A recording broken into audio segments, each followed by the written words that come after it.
Welcome, everyone, to the One More Game podcast. I'm one of your co-hosts, Jeremy Culver, a.k.a. Darcy, and with me is the California Thirst Quencher, Pete Leisure. Pete, how you doing, man? New Year, same old club pleasure. We are going in the middle of a winter storm currently. So, our version of a winter storm down in Southern California is we deal with a torrent of rain, and it's a lot of rain. And because we've been in a drought, just so you know, everybody, that the ground isn't exactly set up to necessarily get a bunch of water all at one time, where you're like 200% or so above our month to date, which granted has only been a week. It's only been a week, but the ground hasn't been saturated enough, so it's a lot of like running like just muddy water, nasty, gnarly stuff, but it's mostly cleared up, so we're going to get a break, I think, for a couple of days, and then we're going to get back to it. And we definitely need the rain, so in the aggregate, it's definitely good. We're celebrating because it's a new year. Jeremy, this is the first time we've actually been together. I got a little bubbly and sudsies, not really bubbly or sudsies, but I got some sake, some hero sake imported from Japan. I went to Bevmo earlier, so ready to go on that front. Ready to celebrate with one of my best friends, Jeremy, as we talk about the games coming up for this year. Yeah, and first off, I want to say, of course, you're right. It's not bubbly, it's not subtly, but it still fits exactly what you're going for. A little bit of the bubbly. All right. So, yes, we are here. It's a 2023, getting things going here. Again, bringing the One More Game podcast back from a little hiatus. We typically do not take a little hiatus. We really, of course, it's part of the intro, which I will talk about it and say it here in a little bit. We do this basically each and every week. And when we normally have like a little bit of a gap, I will find a way to record something ahead of time to fill that gap. And I think this was like one of the first times that I was like, no, we're going to take an actual break. We'll take a small break to get things going. So, of course, that was a little bit of time in between there. And I definitely enjoyed my time away, spending time with the family and getting things together here for this episode. And of course, as you said, we're going to be looking at the year ahead, 2023, what games are on the horizon, and some of the various things that we're hoping, of course, come around in the horizon. And I also want to say, last thing before we get into the opening is, yes, you are facing some waters, but it sounds like, if I'm understanding correctly, it's not as bad as things are kind of looking up in San Francisco, because I was listening to the Kind of Funny podcast, and they've been having some like power outages and like all these NorCal. All these things going on. So like you're feeling good right now. You avoided some of these NorCal things. got I don't know if anybody's actually like looked at the weather for this area, but essentially what we had is a giant monsoon kind of thing. They're not calling it a monsoon, but it's basically a giant rotational like vortex of rainy weather, just like sitting off the coast, just like whirling back and forth. Like, I've never really had rain like coming in from the east, because weather moves from west to east. So the fact that it was like looping around and hitting us, like coming back around from the east, was a little bit of a weird thing have to deal with. Obviously the vehicles, not necessarily my vehicle, because I'm from the Midwest, was mostly kept up to snuff for possible rainy weather. But, a lot of people don't know how to drive in it. So, but, I've also lived in places where there's actually a lot of rainy and wet weather, and people don't seem to know how to drive there either. So, but yeah, thankfully down here, I feel like we mostly dodged a lot of the like power outages and stuff like that. I haven't heard too much about that. People up in NorCal though, hoping y'all are doing safe, as well as this is a little bit of a left turn. We'll talk about it in a little bit. I'm not going to bring it up now. But anyway, prayers up for NorCal. Hope everybody is doing well up there for sure. Yeah, definitely. And we had a winter storm here as well. You know, definitely a different winter storm than you had, of course, or that you're having. We had like 19 inches of snow over the last couple of days, so it's been real fun up here in the cold Midwest Minnesota weather. So I would definitely trade probably some of your warmer but rainy temperatures than the cold, you know, snowy temperatures that we had here. You didn't have to move to Minnesota. That was a choice you made. So. That is very true. That is a self-inflicted injury right there. But everybody, enough about the weather. We didn't come here for the weather. You came here to talk about video games. So welcome everyone to the One More Game podcast. This is a podcast that is centered around making sure you're informed about all the video game news happening around the world, whether it is Nintendo, Xbox, PlayStation, or PC. If there's news that you need to know about, we'll make sure that you know about it. When you're listening to this on your podcast service, make sure you hit the subscribe button or the follow button, depending on what your service offers. And if your podcast service allows reviews, please leave a 5-star review and tell everyone why you love the One More Game podcast, because we really enjoy bringing this to you each and every week.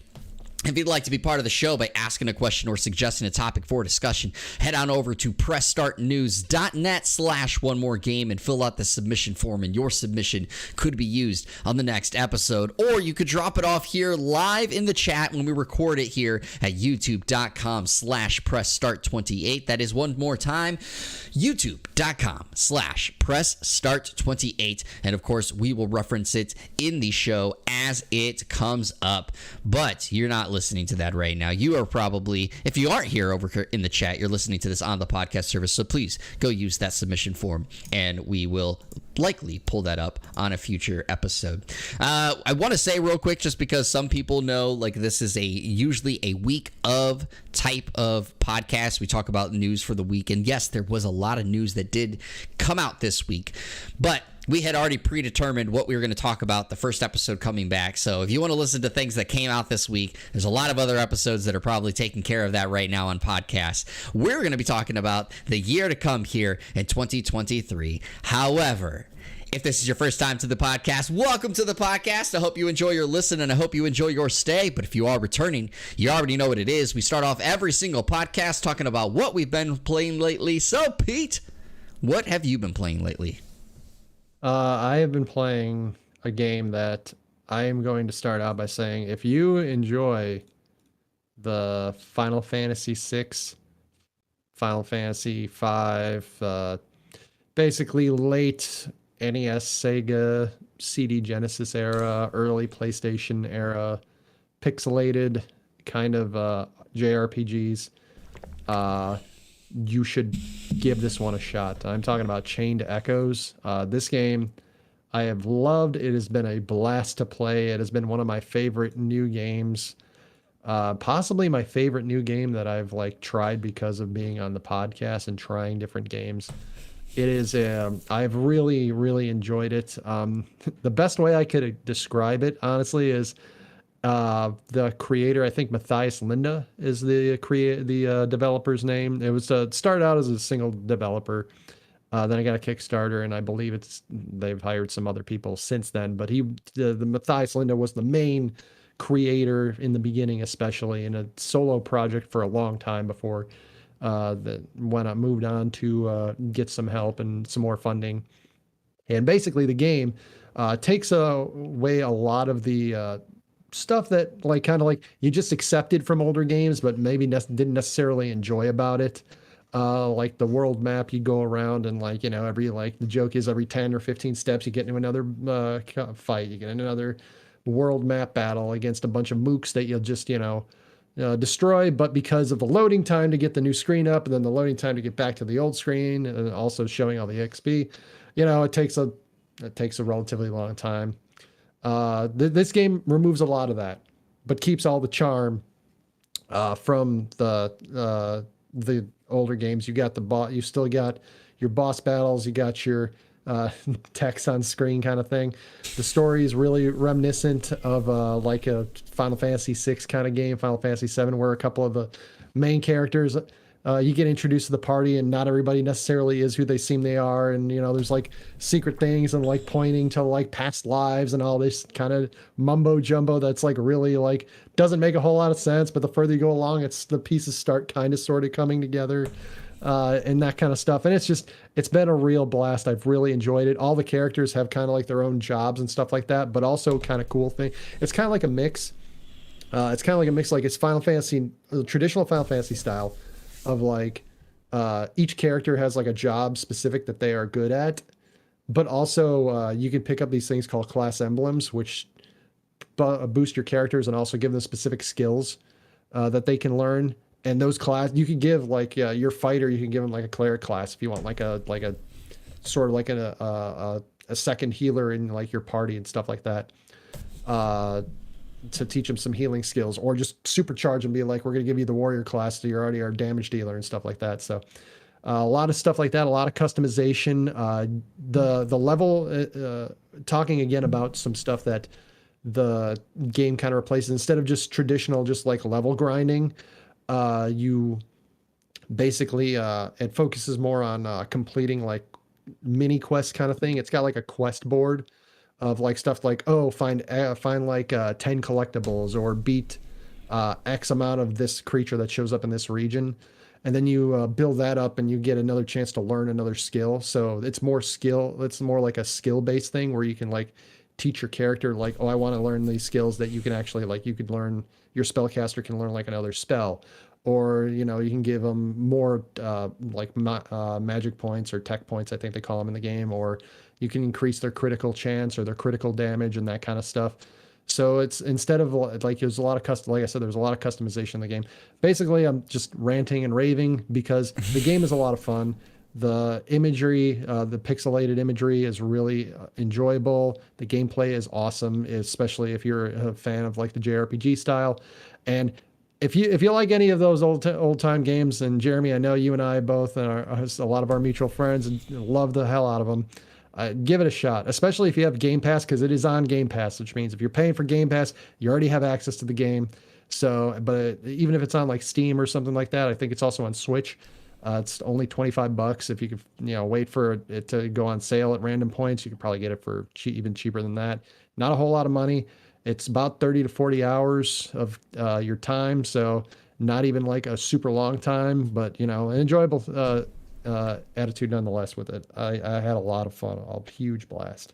Yeah, you've been posting about it and screenshots. I mean, you even peeling back the curtain real quick. You even messaged me like on Facebook, or you shouldn't say message. You posted on Facebook and tagged me in it and was like, "Can I change my game of the year?" It was more tongue in cheek, but yes, like if this, I will say, if this game was out like in like August or something like that, yeah, I probably would have put this as my game of the year, but I'm not actually going to change it because I do think Pokemon Scarlet deserves it. But like, that's how good this game was for me. Like, this game is a blast. Have you beaten it yet?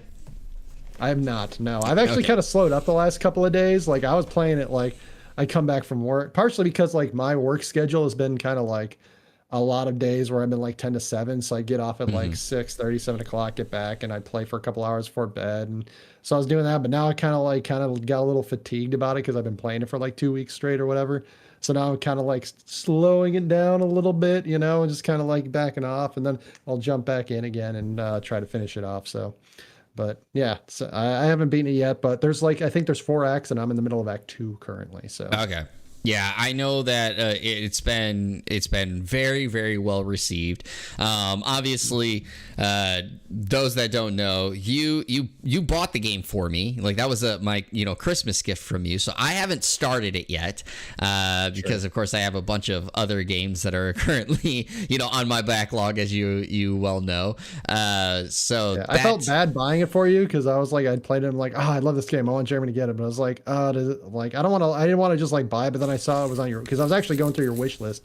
But then I saw it was on your wish list, and I was like, "Oh, okay, cool." Now I don't feel bad now because it's actually a game that you wanted. I wasn't gonna buy it if it wasn't something that you actually didn't like want. So the fact that it was on your wish list was the main reason. Otherwise, I would have picked something else. Yeah, I did feel bad about that. I was a little surprised. I was a little surprised you bought it for me simply because it was on Game Pass. But I kind of figured it was like, I don't have my Game Pass subscribed right now, but obviously, like, I could at any moment, like, just subscribe, right? Yeah. You know, so like, I was a little surprised you chose it, but at the same time, it was, you know, like you said, I didn't have it, so I kind of was like, well, that makes sense. I think that you know, is the fact. But I do want to shout out, like, I'm glad it's so well received, because you may not remember this, some others may remember this, but when Chained Echoes was back on.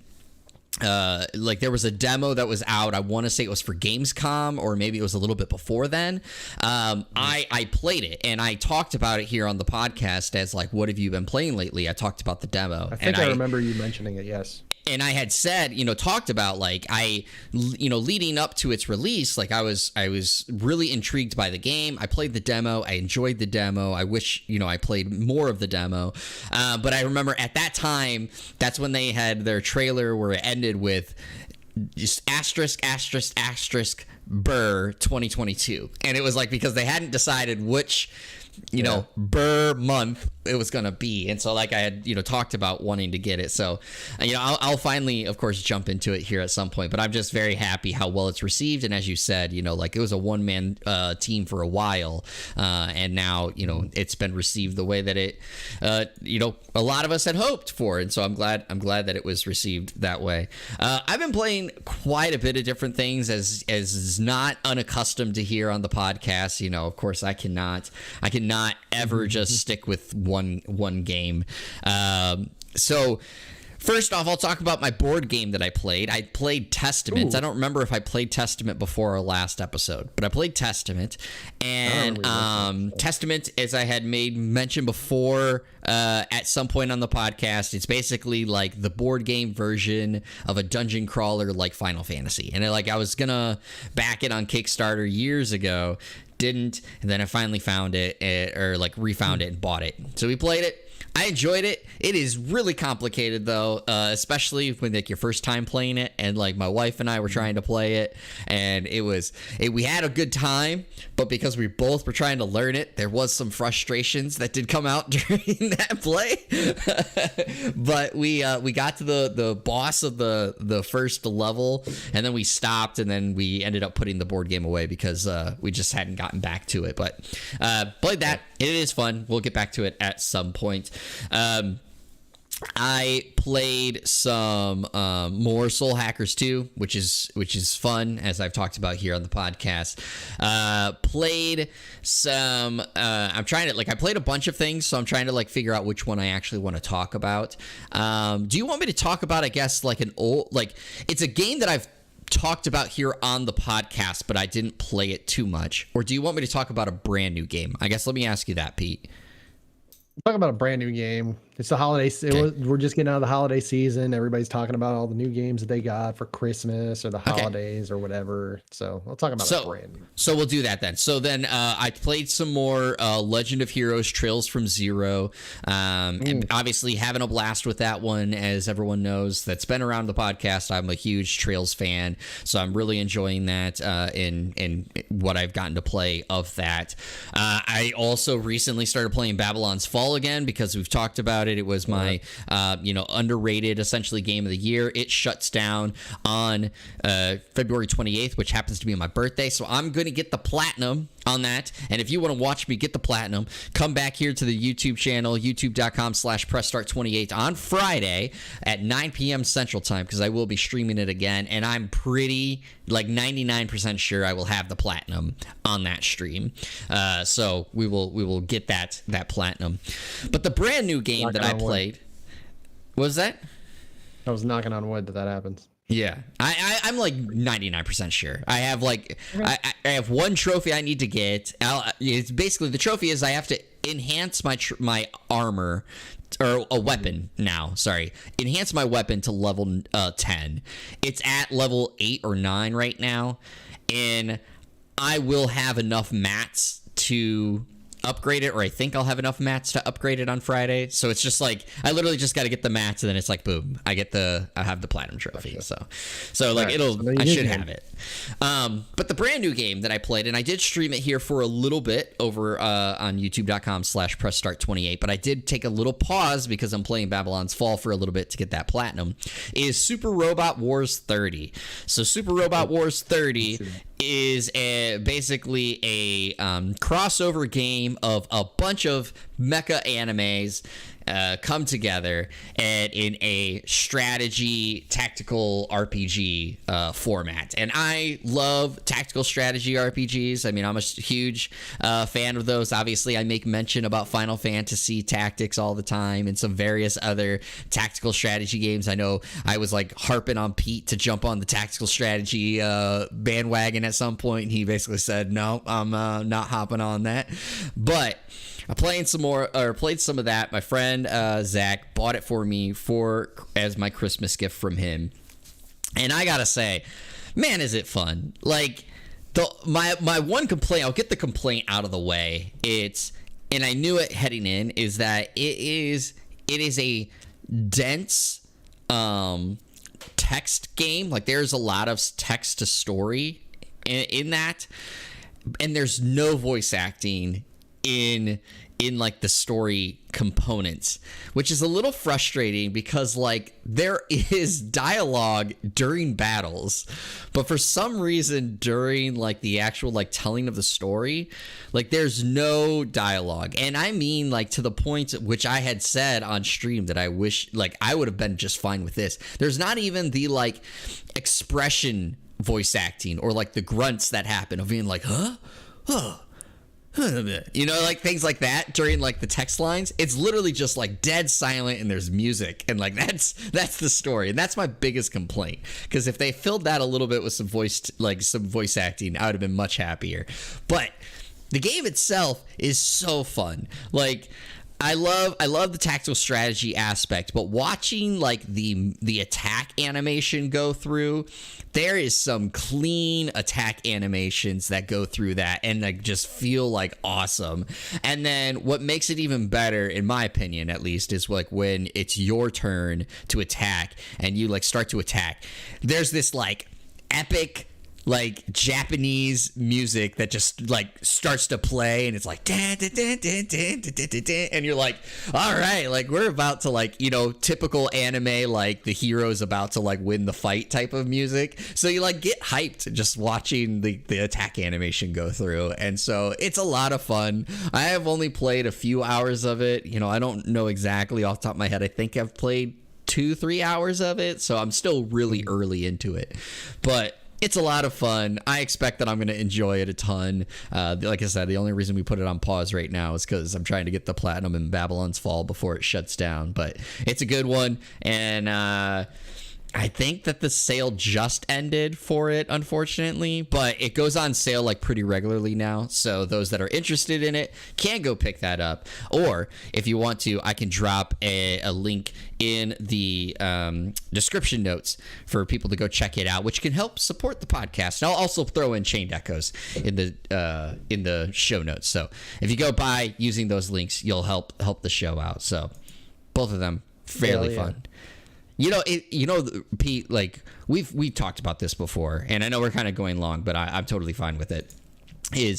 I'm a Gundam fan. All right. I like Gundam. I don't watch it a ton. I don't, you know, I've never watched, we've had this discussion. I've never watched a full season of Gundam ever. Like I just don't, I never, well, even like a, you know, a quote unquote 12 episode arc. Like I do not know if I've ever watched a whole like back to back 12 episodes of a season. I'm saying like they don't have 12 episode arcs. They're basically usually like 50. They're basically 50 episodes. I mean, there's probably some shorter, like I think 8th MS Team is like a 13 episodes, but the regular mainline ones, they're all like a year long. Yeah.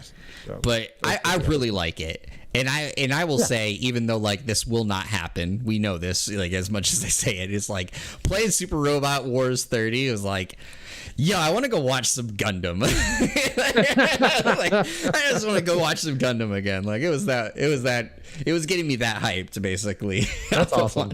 Yeah, that's fantastic. It's interesting because there's a bunch of I wonder how interested it would be for you to like try some of the other like mecha anime that are on there too, because it's not just it's obviously not just Gundam, otherwise you'd call it Gundam. They just call it Super Robot Wars because there's a ton of mecha anime out there. Gundam just happens to be one of the more well-known ones. But yeah, I totally understand that. I am more of the Dynasty Warriors Gundam fan more than the strategy, just because, man, jumping into one of those mobile suits and just like flying around and just blowing up a bunch of just like mook robots is just so much damn fun. And then again, going to your super attack thing, it's kind of the same thing, like just flying around in like Wing Zero, and then all of a sudden you just whip out your Buster rifle and just like mow down like a whole like zone of them. It's just like there's nothing like it. And the music's always rad. That's one of the things that I think is most underrated about anime. Like they get music right so often. Oh yeah. It just sets the tone like so perfectly. And a lot like even in shows that are like toyetic shows, like I guess Gundam is kind of like that, but also like Yu-Gi-Oh and like Card Fight Vanguard, games based off of like basically out there to sell toys or sell cards in this case. Like even there, it's like, oh shoot, this like song is like fits really well with the tone of the scene and like really gets you into the perfect mood. It's like fantastic how a lot of that stuff works. Oh yeah, for sure. Yeah, I totally buy that. Like they just nail the music because they just always seem to. And, yeah, I definitely am, like you said though, like I am curious to go check out some of these other mecha animes, and like, you know, I don't remember what's all in there off the top of my head. I'm sure like I've seen some of them. But like I will admit, like the one thing that I've already done so far is I'm like, oh, what anime is this one a part of? like is this a Gundam anime or is this a different anime? Like I'm not 100% sure. So like I totally get it. But just going real quick to the music, you know, like that's probably one thing that got me into anime is like, and let's just be serious. Like I'm talking about the intro music here for this, the opening music, of course. But that's like, of course, that's what you get met by the opening music in each show. But like, literally, it ended up being one of my favorite animes. But like the whole reason I really like Dead Man Wonderland is because of the opening music for Dead Man Wonderland. Like that song is so good, and it just set the tone of like, this is gonna be a badass anime. Like I know not some people don't like how it ended up, you know, going down in the road of its anime and you know, kind of deterring a little bit from the manga, but that opening is fire. And so hell yeah, you gotta set the mood. You gotta set the mood. All right, well, we just set the mood for this episode, so let's talk a little bit about what's coming up here on the episode, because we're talking about one thing and one thing only, and my camera just decided to refresh. There we go. Now I'm back in focus. You're focused on the year of 2023 and the games that are coming to be. Look at that segue. That was a perfect one. Anyway, we're going to be talking You're a legit news person. It's almost like I did this before. almost like I did. Almost. But anyways, we're going to talk about the year of 2023, the games that are coming up, and it's more of a free-for-all open discussion. We've had these episodes before, so if you are familiar here, it's going to be one of those things where Pete and I have some things that we're going to talk about, or at least some outlines of things we want to talk about, but it's going to be a free-flowing conversation, kind of what comes to our head, and throw it out there. And so right now, again, that's usually where I would talk about all the things we're coming up. We're just talking about the year of 2023. And Pete, we already know this first part that I set it up as the opening discussion. We already know what mine is. All right, what is the game that you're most looking forward to? That's an easy one for me. Final Fantasy 16. All right, move on. No, I'm just kidding. It is obviously the one that I'm looking forward to, but I'm going to choose a different one for the sake of the argument, because curveball. Because it's like anyone that's been around the podcast knows it's been Final Fantasy 16. Hell, we talked about it on an episode of me crying off of the trailer. Like, we know that's the one I'm most excited for. So before I get into the one that I'm most excited for as my little curveball, I want to ask you, what is the game you're most excited for coming out, or at least tentatively coming out in 2023? Well, I didn't deviate at all from my pick. I'm just you know just I zeroed in on one and I was like, this is it, and it's going to be it. And it's kind of, I don't want to say a shame because there's a lot of like big name games coming out. Like even just like in the first month, let alone the rest of the year. Like we got like Diablo 4 is projected to be out. You already mentioned Final Fantasy 16, which is not my not gonna be not the one that I picked. Street Fighter 6, another Legend of Heroes game. Two of them supposedly this year. Yeah. A new Armored Core is coming out. Just we have just like a ton of big games, but I'm picking Final Fantasy 7 Rebirth. That was the one I'm looking forward to the most. That was the first game that came to my mind when I saw the question. And when I went through the list, I was like, man, there's a lot of big name, awesome games possibly coming out this, or like you said, potentially coming out this year. There's Marvel Spider-Man 2. I love the first one of that one. I got to get on playing this I guess the part 1.5, I guess, with Miles Morales. But it's Final Fantasy 7 Rebirth. I'm really hoping that they don't delay that. I'm really hoping that it does come out in winter 2023. Because I'm going to pick it up and I'm going to play the hell out of it. And I'm really looking forward to what they do with the storyline, considering all the changes they've made so far. And, that was just my game. And despite all the big names coming out, all the cool games that look like they might be showing up, that's the one that's on my list. So I got to ask you, since Final Fantasy 16 has been taking off, you benched him. I did. He's gone now, even though you cried over him. I did. What is your pick now? What is your pick? So I gotta say, of course, Final Fantasy VII Rebirth easily could have been the next one, but I decided I'm not putting Final Fantasy at all because that's just too easy. Again, yeah, it's like it's just a too easy option for myself. I get it. I get it. So the one that I'm actually going with is it's one that if like you, Pete. If you know this game, like, let me just put it that way, because the game may actually fly under the radar for you. But, like, if you know this game, like, you would go, knowing me, oh, yeah, that totally makes sense that it would be another one you're really looking forward to. And that's Eiyuden Chronicles 100. What is the actual title? That was another one that I was looking at. Yeah, Eiyuden Chronicle 100 Heroes. All right. And this is a game for those that don't know. It's a spiritual successor of Suikoden. It's basically a lot of the original members of the Suikoden series putting this game together. This game was a Kickstarter project. I think it funded itself in like 30 minutes and was like blown out of the water. It was like people were just so hyped for this game. And I was one of those. I didn't back the Kickstarter simply because, especially at that time, I was not like huge into backing Kickstarters. I think I had only backed one Kickstarter at that time, and it was a card game, not a video game. But of course, Microsoft has kind of jumped on board to help in the marketing and production of this. So this game is going to be on Game Pass for those that don't know about it. But Eiyuden Chronicle 100 Heroes, I've been really looking forward to this and seeing what this game is going to be about. This is one of those things where, as a kid, I skipped the Suikoden games. I didn't even actually really know them. Like, I saw them, but I never jumped on them, never tried them. And it wasn't until years later when I was, already graduated college. Admittedly, Jason Schreier, when he was still at Kotaku, wrote an article basically about Suikoden 2 that said, here is like basically the best JRPG you've never played. And I looked at it and read the article and saw all the screenshots, and I was like, how did I miss this? Like, this seems so up my alley.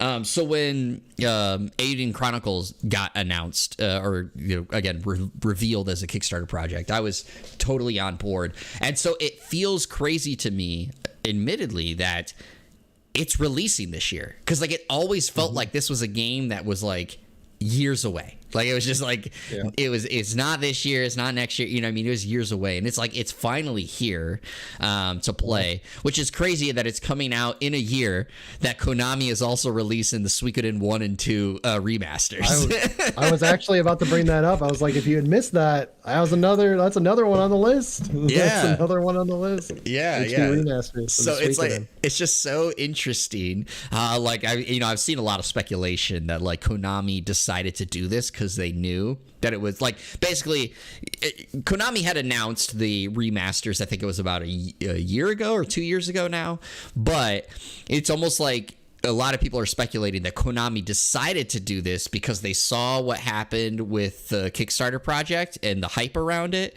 and decided, let's try to take a little bit of their thunder away and release it in the same year. And so, like, I would not put it past Konami to do that.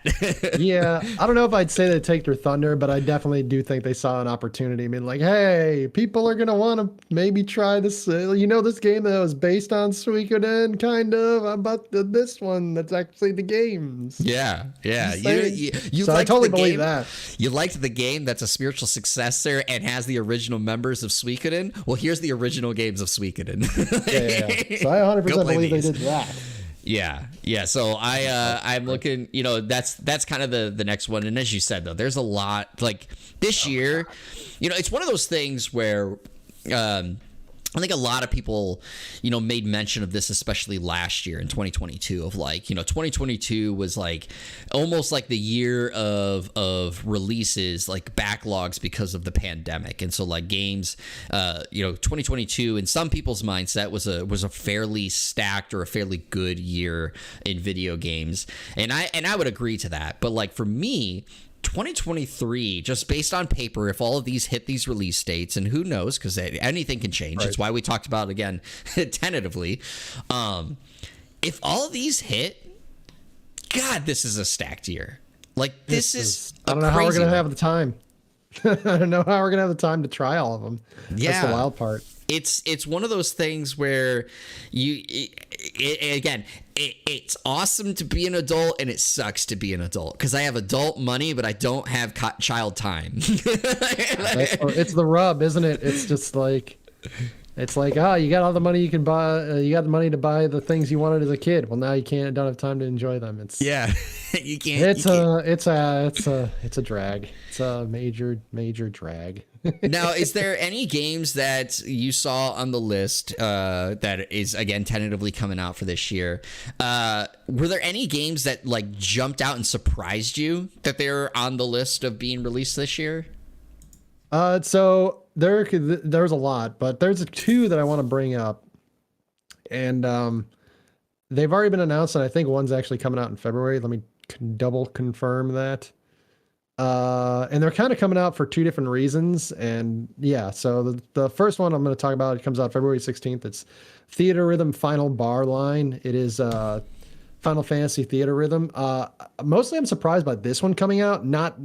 It's already been announced, the date's coming, so it's theoretically, unless it gets pushed back in a month, within the next month, which would be weird, that it's going to come out. I'm surprised because I just didn't ever expect there to be another Theatrhythm. I thought they were kind of like just done with that, especially because like I believe it was a 3DS game, and it kind of seemed like it was really like it really needed like the touch panel kind of thing of 3DS to like work. So I'm kind of interested how it's going to work with the Switch.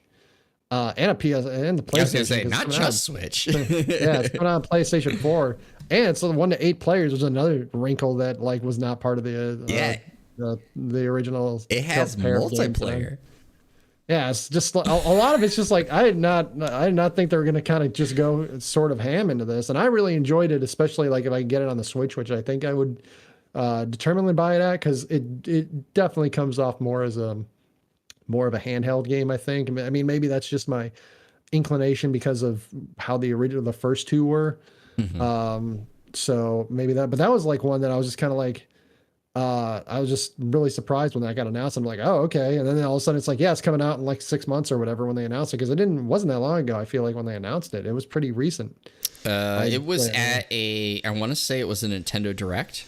I think it was. Yeah, and it wasn't like super long ago, right? It was within the last few months. Maybe I'm wrong. Maybe I'm tripping. But anyway, I'm a little surprised they're making another one. It was definitely within the next few months. And sorry, I just had to close the door real quick. So I mean, like I was, I'm pretty surprised by that. The second one has more to do because like I didn't think this is ever going to happen again. And obviously, once in 2019. Actually, 4 days ago, it was 4 years, I believe, to the day that it was announced that they were doing this. and once obviously it was actually a company that were going to do this, AEW Fight for the Fallen, because we had not had like a pro wrestling game. It had only been basically WWE games.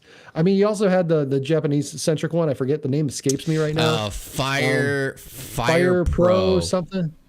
But like basically like the way that they're making this AEW game really seems like the WWE SmackDown versus Raw style of games of old.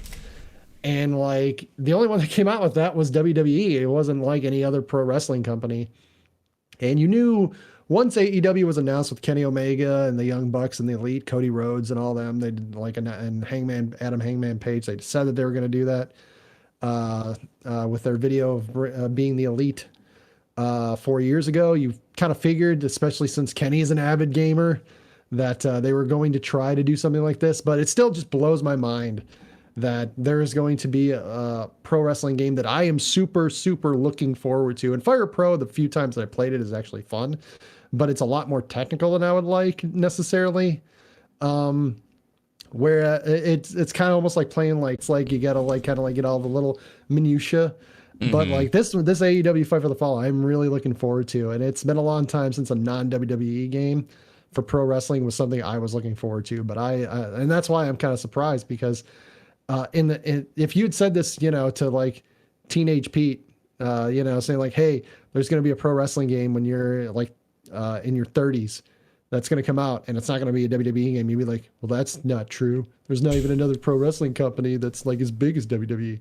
And AEW isn't as big, but they're big enough. Yeah. And I'm really looking forward to that one. And that one, I think that one's going to be a blast. And I think that one's also going to be day one release on Game Pass too. So I'm really looking forward to that one being on there. Yep. So, and what it about is you? also it's also the return of Yuke's as a developer for a wrestling game. So like a lot of people might remember, like they were, of course, back in the early 2000s, like they were the kings, so to speak, of, they made wrestling. They made I think my favorite one. I think they were a big part of Here Comes the Pain, SmackDown Here Comes the Pain, I believe. Yeah, that's like I think that's widely regarded as like one of, if not the pinnacle of like pro wrestling games. So yeah. I'm looking forward to it. I totally get it. And yeah, I mean, like, don't get me wrong, like there were some other wrestling games that have happened over the years. Like there was the TNA games that happened, which like could have been good, but I think I feel like their developer was just not up to snuff, at that time, unfortunately. And I do have to shout out, even though like I hate, like this game is terrible, but I enjoyed the hell out of it as a kid growing up. But Backyard Wrestling, the wrestling game. It was like the NBA Jam or something of that, wasn't it? Something terrible game. It was Insane Clown Posse, like was the basically the big backers of this game, and it's a terrible game, but I loved it. I played so much of that game when I was younger. Fantastic. So yeah, it'll be nice to kind of see how this actually turns out, and all the things that they want to do with this game, because it's supposed to have like a career mode, and it's not supposed to just be kind of like this like arcade smasher. It's supposed to have like some depth to the game. So I am curious to see what comes of that. For myself, I mean, I know I picked like the non-obvious one to start, but I have to pick the obvious one for this one, and that's Dead Island 2, because like this game was supposed to be dead forever ago. It is Dead Island. Like the fact that this game actually, like, again, this is tentative because it did get delayed from its original announced release date. But it was one of those things where it's like Dead Island 2 literally had one trailer, and it was like literally Goat Simulator 3 used that trailer to announce their Goat Simulator 3. But it was one of those things where I forgot about. Yeah, yes. Dead Island 2 like had one trailer and everyone was hyped for it, and then it just literally disappeared off the face of the earth. Like no one said a peep about it, anything of that nature. And so the fact that it's actually has been re-shown and 2 is releasing in this year is absolutely insane to me. It's again similarly to that one thing of saying like you talked about with AEW, it's like if you had told me a few years ago that Dead Island 2 actually will release, I would have been like, no. Like this game, as much as I loved Dead Island and I wanted Dead Island 2, is not happening. And so the fact that it's actually coming this year is pretty insane. Wild, yeah. And I'm curious how well it sells, because it now has two things in my opinion that have going for it, which is one, the fans of the original Dead Island like wanting to play a new Dead Island, and two, how many people get really intrigued by the fact that it, like, again, this game basically became non-existent and then has reappeared, and so many people have heard the discussions of like Dead Island 2 just like, you know, disappearing. How many people get intrigued by that go, I wasn't going to get this game originally, but now I'm actually curious to see how this game is. Yeah, that sounds... I totally slipped my mind that Goat Simulator stole their what do you call it there for their trailer, and it was just like, that's so fantastic. I really hope it's a great game. We're streaming that, and that literally like, remember, I was like, oh my god, it's Dead Island 2, and then I was like, wait a minute, this ain't nope, Dead Island 2. Goat Simulator. It had totally slipped my mind until you brought it up. That is, I really hope Dead Island is a smash hit, and I hope it gets released, and I hope it's not just a bait. But man, I'm cautious about that one a little bit. We'll see. I'm hella cautious. I'm not saying you're not. One. I am so cautious about that one, just because, again, it disappeared so much, and then when it reappeared, they're like, "Hey, it's here, and there's a release date." It's like, I've read this story before. and then it literally gets delayed from its original release date after it got announced a release date. It's like, I don't know, man. I don't know. We'll see what that goes. Yeah, no kidding. Pete, because games get delayed all the time, though, what one, when you were looking at the list, what one do you feel is like prime for being delayed? Because I'm a cynic and I just assume it's going to happen. One of the games I put on here was Final Fantasy VII Rebirth. I just assume that it's just like, it's not going to happen. It's just like, they're just going to bait me, and it's going to be like early 2024. But the ones I want to talk about, and I kind of want to talk about them, not because I think like, I almost think one of them is going to be delayed specifically because like they're both projected for like the first half of 2022 or 2023 rather. And I feel like it makes more sense just kind of to make sure that they aren't released in at least the same quarter, is Redfall and Starfield. I feel like one of those is going to be moved back just a little bit, if not, you know, to like more like second, third quarter, because they're both being released by Activision Blizzard. Or not Activision Blizzard, Bethesda, I believe, right? Well, yeah, but Microsoft, Microsoft Bethesda. Yeah, Microsoft, yeah, sure. And like, they're supposed to be big name games, and I kind of feel like they're both projected like quarter one, quarter two, I believe, when I looked at it. And I feel like one of them is more likely to be like quarter two, quarter three, to kind of like give them a little bit of a gap so people try to get access to both of them. Although I guess both will probably just show up in Game Pass, if I had to guess, almost. They are Game Pass games. Oh, they are already. They already announced it. So there you go. So maybe they don't. Maybe that doesn't matter. But I feel like if I had to guess, if I had to project, that'd be one of the two I look at just like just at a glance. Maybe Dead Island 2, since I already got delayed once. But those are the two that when I was like skimming and glossing over the list, I was like, I feel like it makes more sense to these to be sold a little bit with more of a gap than just being kind of like projected for the same release date. What about you? What was one of the games you were looking at to be delayed? Well, I'm going to first say I agree with you with Starfield or Redfall, like one or the other, because you don't want those stacked on top of each other. And similarly, the one thing that you have to keep in mind with Game Pass, right? Game Pass, the biggest thing that Xbox wants is for you to continue staying on the service. And what's the easiest way to do that is to continue to build hype. So if you release them both at the same time, you know, you basically could hurt your own marketing pushes. Yeah. And so I agree. I think one of them gets pushed, and that's just to stagger the releases just a tad bit. Yeah, exactly. So we'll have to look at that.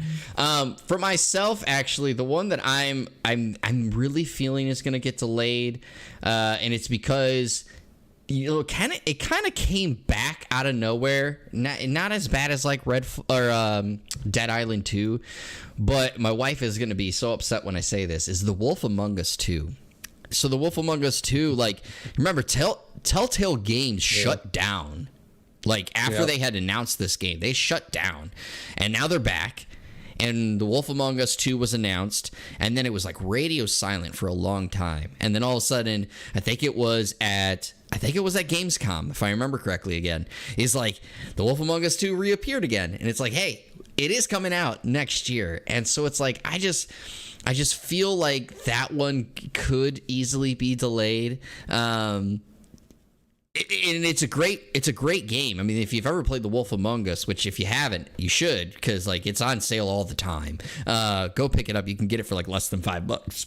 Excuse me. But like the game itself is a lot of fun. But I just feel like that one is prime for delayed. Now Cobalt over here in chat, and Cobalt, a faithful listener and supporter here at Press Start and the One More Game podcast, had already revealed to me that this was their game they're looking forward to the most. But they're also saying it is the one that they feel could also be delayed, which is Armored Core 6, because they were like, an announcement came out and a release date, and it's like, what? Like, this came out of nowhere and it's a release date. The only reason I don't think it may happen is because we're talking about FromSoft, and FromSoft has done fairly well with hitting the release dates of the games when they put the release dates on there. Now, granted, Elden Ring is a different story. The pandemic also impacted things. Let's keep that in mind.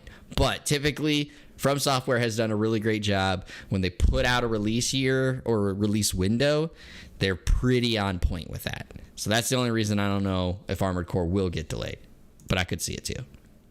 Yeah, I agree. I was actually going to bring that up, but you were on the ball on that one, so I do agree. But yeah, I think I've mentioned like From Soft Games before, and you mentioned that like they're pretty good about, and like you said just now, they're really good about hitting their target release dates. So we'll see. We'll keep an eye on it. Also, because like FromSoft there's been a significant gap since their last Armored Core release, so maybe for some reason that affects it. Maybe they don't think they have it up to snuff, but yeah, I would at least hope that they plan on hitting it. When they know they have the people that are going to be super excited about it, so I hope they have given their stuff enough time to actually, with the target date, that they actually are going to hit that one. But we'll see. Yeah, and it's important to remember that From Software, because of their Souls success, has been able to build up their studio to have multiple teams. So it isn't one of those things where like the team was working on Elden Ring and then was just like, all right, time to make Armored Core, and we're going to try to make it at the same time, right? Like it's like, no, like this definitely has been in development for a little while. So I agree with Cobalt again. Like, I wouldn't be surprised if it gets delayed, but again, From Software has just been pretty good with hitting their release windows. But Pete, I gotta ask you. So we looked at the games, and we're gonna have to speed things up just a little bit because of the timing of this episode. But first, I gotta ask you, what are you hoping as your dream announcement for 2023? So my first one was Kingdom Hearts 4. It's not Kingdom Hearts 4. My heart pulled me aside and said, "Look, buddy, I know what it is. You know what it is. I know you know what it is too, Jerry. You know what it is. Final Fantasy IX Remake. That's what I want. That is what I'm waiting for. That's what I want to hit." Which is funny because I actually got into a discussion with some of my friends on another Discord recently over the last week, saying like, I think might be going a little bit too heavy on the remake kind of thing. Even though you're starting to get like with Final Fantasy VII Remake, they're actually kind of building new games and new stories. But I feel like they might be going to the well a little bit too much with remasters and remakes, because it's just an easier cash grab with both nostalgia and hitting a new generation. I don't care. I want a Final Fantasy IX remake, and I hope they do it, and I really hope they give it to me, and I really hope they announce it. And there's apparently another new announcement that they're teasing about a new game that's not Final Fantasy 16. It's not Final Fantasy 16 related. It's not Final Fantasy 14 related. It's not Final Fantasy 7 remake related, or Rebirth, or whatever they're calling it. I'm really hoping it's Final Fantasy 9. Yeah, We may actually have to have a whole episode on the whole remake remaster discussion. Spoiler alert, I don't think that it is a bad idea. However, I will say this, that teased announcement, I will admit I am hoping it is multiple announcements, because Final Fantasy IX Remake is one of them that I hope is a part of it.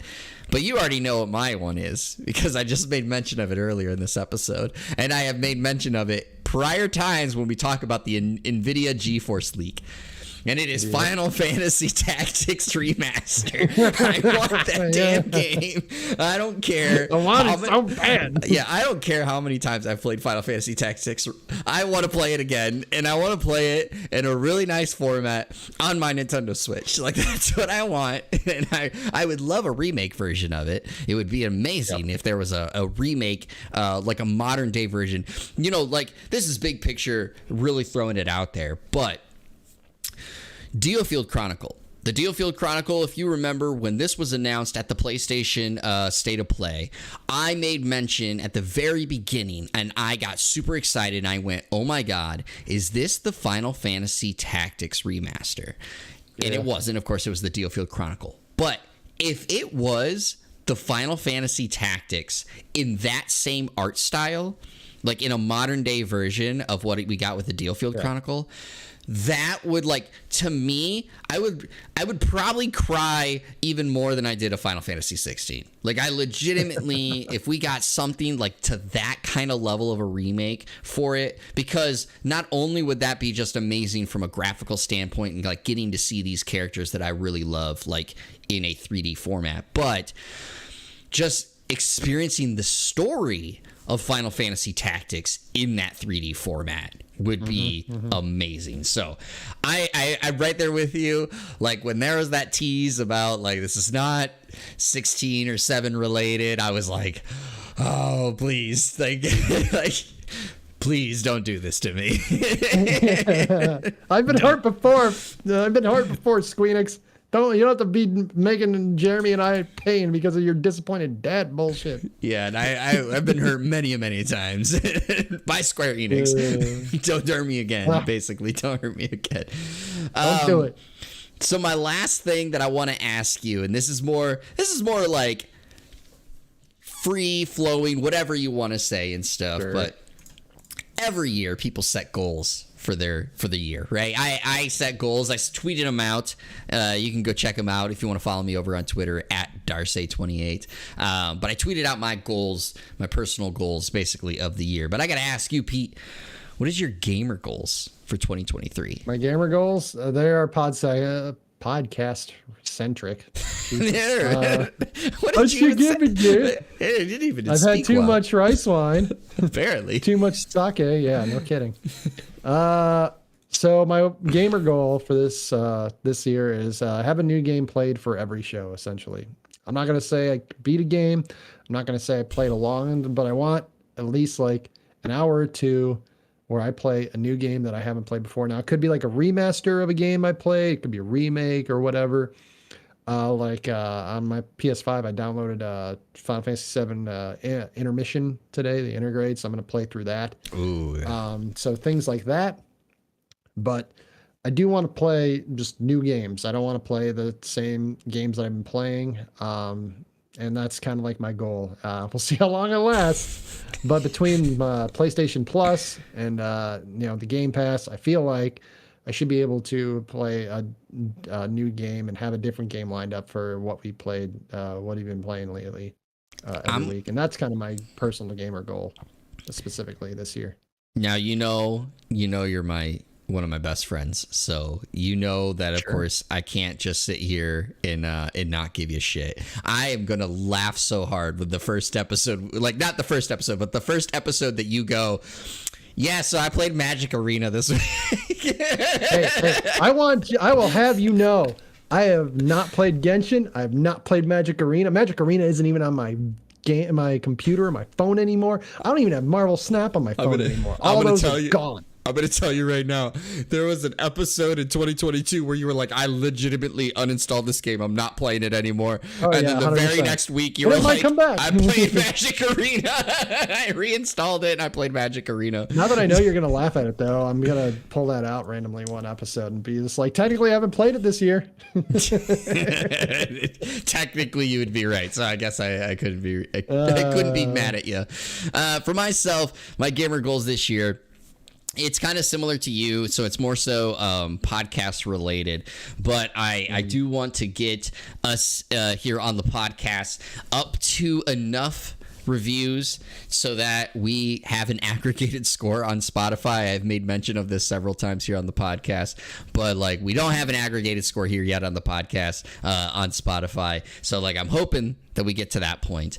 And then secondly, it's more so like a goal that I kind of place every year, but it's something that I'm trying to be more cognizant about this year, which is I'm going to try to not buy as many games. And it's not necessarily because I don't want to buy many games. It's, you know, everyone knows how much I just buy. Like, I love games, so I buy a lot. It's more so I want to get to a point where I play the game, like a said game, more thoroughly to where I can then come here onto the podcast and give an even more thorough thought process on some of those games. Because I feel like a lot of times I do get like so into like, oh, I played like 7 different games, and then like what do I end up doing in my what have you played lately? I was like, oh, I played this game and it was great. I played this game and it was great. I played this game and it was great. Yeah, I get you. I feel like that too. I have to BS sometimes. So yeah, so I hope that I can like, you know, play them a little more thoroughly. But Pete, before we go into the upcoming releases, is there anything else you want to say about the year ahead of gaming, you know, goals, anything before we get into those upcoming releases? I guess now is a good time to bring it up as any. It's not game related, it's not goal related. But shout out to Damar Hamlin. Damar Hamlin is the safety for the Buffalo Bills in this game on last Monday night. Had cardiac arrest on the field. It's a freak thing that happened. It's a play that happens dozens of times every NFL game, every football game basically. And it just he got hit in the chest right above his heart and put him in a cardiac arrest. But today we had an update where he is apparently responsive now.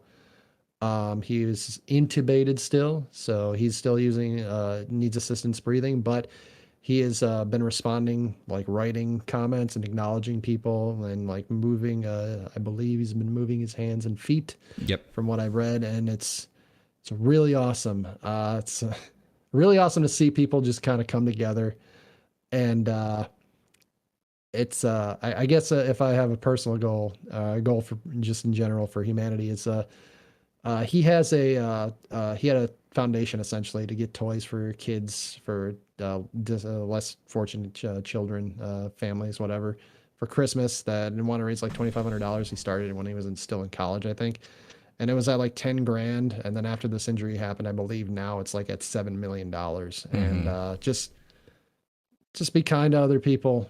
Just, you know, just hope to make people's 2023 slightly better than they were before they meet me, even if it's just like passing in a store or something. So that's basically what I want to do. That's what I hope to do. And also, you know, thoughts and prayers and hearts out to Damar Hamlin and his family and his teammates and the Cincinnati Bengals too, with the fans that were at the game. That's just, it's a really unfortunate situation, but it seems like Damar is recovering slowly but surely, and a lot of people came together to you know, make people's lives a lot better since then. So hopefully we just continue doing more of that. Yeah, I echo your words and thoughts and sentiments. You know, of course, I've just like a lot of people around the world, you know, check my Twitter probably like several times a day trying to see like, is there any other update? Is there any new update? So getting the update that we did get today about, you know, the things that he said. And I also have to say, like, I know it's a good thing. So like when I laugh here in a second, I'm not trying to be like, you know, coy or like mean or anything like that, but I found it hilarious because as a you know, a player myself who is very competitive and a coach and stuff, I love that one of the very first things he said after he like came to be was like, who won? Like, who won the game? That is definitely a competitor through and through. I've been in those situations where it's just like, that's the first thought. It's like, who won? It's like, well, it's not really what matters right now, but you know, here you go. So I loved that because the doctor's response to that for everybody was, Damari, you won the game of life. So you know. But yeah, it was pretty funny reading that was the first thing, one of the first things that he acknowledged to people about was, what was the result of the game? And it's like, well, sure. yeah, exactly. So I echo those things, and yeah, so with that being said, let's talk a little bit about games that are coming out this week. So if you want to buy a 2023 game, you don't want to buy any 2022 games. Those are old. Let's buy a 2023 game. We're buying some new ones. Here you go. Here's the games that you can buy, and it starts with Friday, January 6th. We have We Are the Caretakers for Xbox Series, Xbox One, and PC. On Monday, January 9th, you have Scrap Riders for Switch and PC. On Tuesday, January 10th, you have Flashpart PC, Path of the Midnight Sun for PC. Wednesday, January 11th, you have Kart Rider Drift for PC, iOS, and Android. For Children of Silent Town, PS4, Xbox One, Switch, and PC. Candria for PC. And then Thursday, January 12th, you have Lone Ruin for Switch and PC. Vengeful Guardian Moonrider for PS5, PS4, Switch, and PC. Terror of Hemosaurus for Switch. Rogue AI Simulator for PC. Gatewalkers for PC. Chasing Static, PS5, Xbox Series, PS4, Xbox One, and Switch. And then Friday, January 13th, you have Under Dungeon for Xbox Series, Xbox One, Switch, and PC. Dragon Ball Z Kakarot for PS5 and Xbox Series. And One Piece Odyssey for PS5, Xbox Series, PS4, Xbox One, and PC. Pete, any of these catching your attention? So Flash Party and Path of the Midnight Sun were two that come out on Tuesday. Flash Party is I'm not gonna say it's gonna be like a game that I'm gonna get or super awesome, but it's with different characters obviously, but like kind of like a Super Smash Brothers style of fighter. It looks pretty fun. It looks pretty interesting. I mean, that fast-paced kind of style, I really enjoyed it with even though it was a slower paced game, I liked it with the multiverses. Basically every version of that style of fighter game was pretty fun. Path of the Midnight Sun looked pretty cool as well. Condria was another one, and then this one I just thought the trailer was kind of funny. The way they were showing the game was going around blowing stuff up as a dinosaur. Terror of Hemosaurus were like the four I was kind of looking at. So obviously there's the One Piece Odyssey one too, but that's more just like I mean, that's fun, but that's also $60. So I don't know if I'd want to drop that much on a game like that. Yeah, so for myself, One Piece Odyssey is definitely the top one, like admittedly. And I'm not a One Piece fan. Obviously, sure. One Piece was way further along when I started to get into anime, and it's always been it's too many episodes for me to get into. But I loved what I saw of One Piece Odyssey. I've always been interested in the One Piece like characters, and so Odyssey has like really caught my attention. So I'm really looking forward to that one. And then, you know, not to repeat any of the other ones that you want to say, but I do want to give a shout out to this, and I'm also kind of giving a tease, is Path of the Midnight Sun. So some of those other ones you listed, great, but Path of the Midnight Sun, this game has been on my my attention or my radar since the last Steam Next Fest. I had it downloaded as a demo, never got to play it because by the time I went to go play it, basically the Steam Next Fest had ended and the demo no longer was usable. But this was a game that started off as a ROM hack for Fire Emblem, and then basically the developer decided to turn it into its own game. So doesn't play like Fire Emblem anymore. It plays more like your typical JRPGs, but it's like a visual novel JRPG. However, the developers reached out, and I have a review code for that said game that I am going to be working on and playing. So we will be having some content and thoughts about that game coming up next week for the episode, as well as on the YouTube channel here, youtube.com/pressstart28, that you can come and check out and see my thoughts. Now, I will admit, I will not have the game beat by then. I already told the developers, like, I got the code yesterday, and because this is not my full-time job, I will not be able to get through this game because it is a JRPG. It is a long game. But we will have some content coming up for that. So I'm excited actually to dive into that probably tomorrow before the stream, because I won't be able to stream it. It's under embargo, of course. But I am looking forward to diving into that one. So that's the other one. That's pretty sweet. I'm looking forward to hearing your thoughts. Yeah. So with that being said, I'm going to start the final thoughts for the episode. It's just something that basically I want to echo after you talked about Damar Hamlin. You said you want to make other people feel happy, feel better. And I agree with that. I don't do it as much as I used to, but I will say one thing that I started doing that I think means a lot to some people, like even if though it's a minor thing, is I try to smile and say hi to people that I pass by. Like, so, on a day that you're just walking and you walk up to, walk by somebody, and typically what do people do? They'd act like, I don't know you. I'm going to pretend I don't see you, and I'm going to just keep walking. And like, that's what most people do. But I made a conscious effort many years ago to just try to look that person in the eye as you get close and say, hey, how you doing? Right? Or say hello there, right? Say something, very small. And the reason I do that is because I have found out over the years that sometimes when someone's having a really bad day, that thing, even the very minor smile, pass by and say hi, can mean the world to some people. It could really just change their day. I had an incident like that actually happen. And so I want to say, if that is your goal, if one of your goals this year is to just spread some goodwill and try to make some people happier, that's a very easy way to do it. So consider doing that in 2023. And again, say hi to more people. It can really mean a lot to them. Pete, is there anything you want to leave our listeners with before we send them off into the weekend? No, I mean, just you echoed my thoughts. I'm going to echo your thoughts. Just be kind, be good to one another, y'all.